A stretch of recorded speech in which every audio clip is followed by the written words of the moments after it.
It's the Agribusiness Report. I'm Tony St. James, and we're joined today by the Honorable Ashley Hinson. She represents the 1st Congressional District of Iowa, member of the Appropriations Committee, Budget Committee, and welcome to Congress. Yeah, thank you, Tony, for having me today. So let's talk for just a moment about your committee work that you have, the Appropriations Committee and Budget. Some would think, well, that's the same thing, but it's not. Right. So budget obviously looks at all those numbers and comes up with targets and targets the spending, or is supposed to in theory with a budget, an actual budget. Again, in theory, all this would play out and probably should have played out by several weeks ago. And then as an appropriator, we're going through and authorizing and doing the spending of that discretionary money. And so we're actually having meetings right now. I'm on the Homeland Security Subcommittee on Appropriations as well as THUD. So we're going through and meeting with department heads, asking them those tough questions, making them come in and defend the use of taxpayer money that they want to move forward with. And so that's kind of what's in the process right now on the appropriator side. Also went through our district in the 1st district in Iowa. Iowa's a great place to call home, and I represent 20 counties, kind of the northeast quadrant of the state. And so we had a variety of organizations, everything from agriculture to rural housing to daycare, that as an appropriator, we're looking at some smaller discretionary spending going to those projects. So yeah, it's been a very interesting kind of crash course in the last 6 months, and I'm really excited to be doing this work and excited to be representing Iowans here in Washington.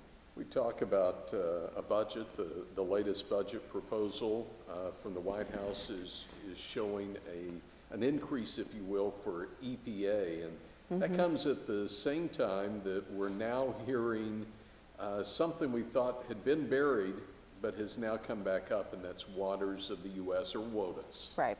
And I think it's probably one of the number one issues I hear about from the farming community and the rural community in Iowa. People are concerned about the heavy hand of government in their lives, and I think what we saw under the last administration was a move toward getting those regulations out of the way. And letting farmers and trusting farmers to do the right thing, which they are doing every day. Just recently, I had the chance to tour a farm, Wayne Frederick's farm. He's taking care of the environment and still trying to make sure he's feeding and fueling the world at the same time. And I think that's ultimately what we were seeing happen.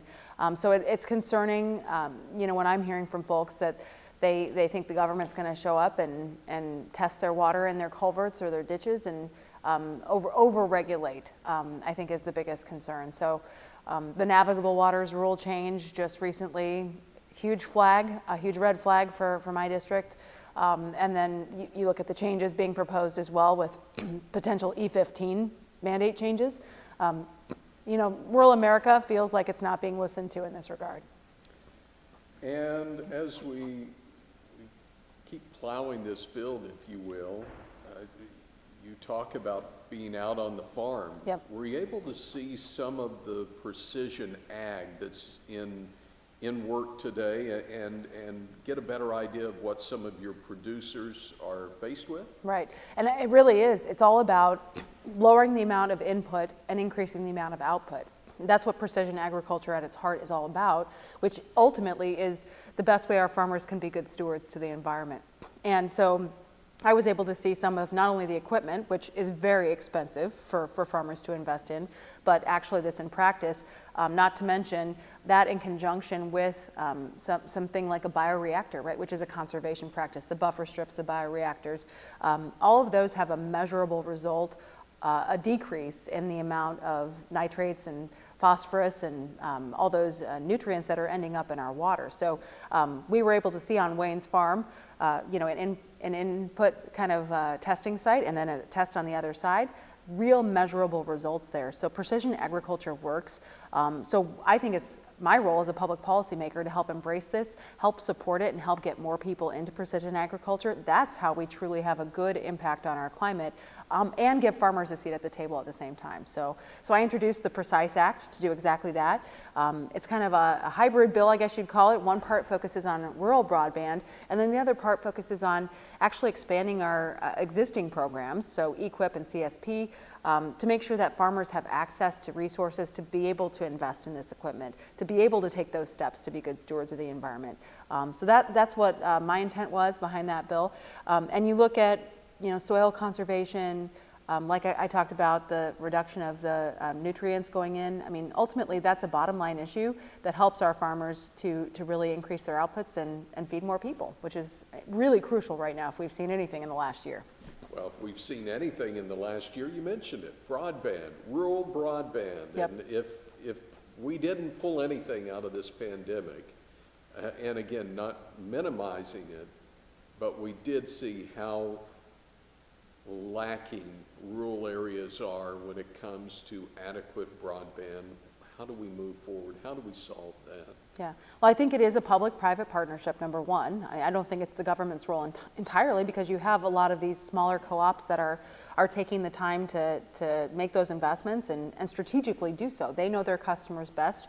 Maquoketa Valley Electric Cooperative is doing fiber. I had a chance to go visit with them in person, and they are the I guess forward-facing entity with those customers every day. So having those relationships is really key. But you're right. I mean, I've driven all around rural Iowa. There are places where I know, hey, I don't have a cell phone signal from here to here, and that's a very poignant reality that's facing a lot of our communities. So yeah, I think we need to look at not only fiber as a solution, but also be looking at our cell siting towers as a possibility, expanding that technology.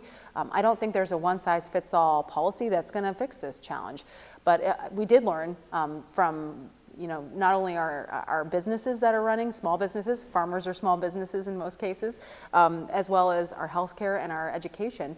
I mean, we are very reliant upon that access to technology. So I think it's crucial that we work as policymakers to help support it how we can. And now I want you to offer a bit of advice, if you will, back to constituents who might hear this and think, you know what, I don't know what to do. I don't know how to get involved. I don't know how to have my voice heard. What word would you give to them to help them, encourage them to be involved in the process? Yeah, tell us your stories. I mean, I think that's really what it comes down to is it's our job to be your voice here in Washington, D.C. And I know people love to say if we don't know what's broken, we can't fix it, but that's 100% true. We need to know, hey, you are having trouble. You can't even stream a video on Netflix, right? Because your broadband's so bad. We need to hear how much of a struggle that is for you and what we can do to fix it. If you need access because you're a beginning farmer and you're having trouble getting that equipment, that's where we listen to those stories and we can best advocate here in D.C. So I think really if I had one piece of advice, it's do not be afraid to tell us your stories, because it's our job to be your voice and tell those stories here. So good to see you. Welcome to Congress. Thanks for your time. We wish you the best. Thanks, Tony.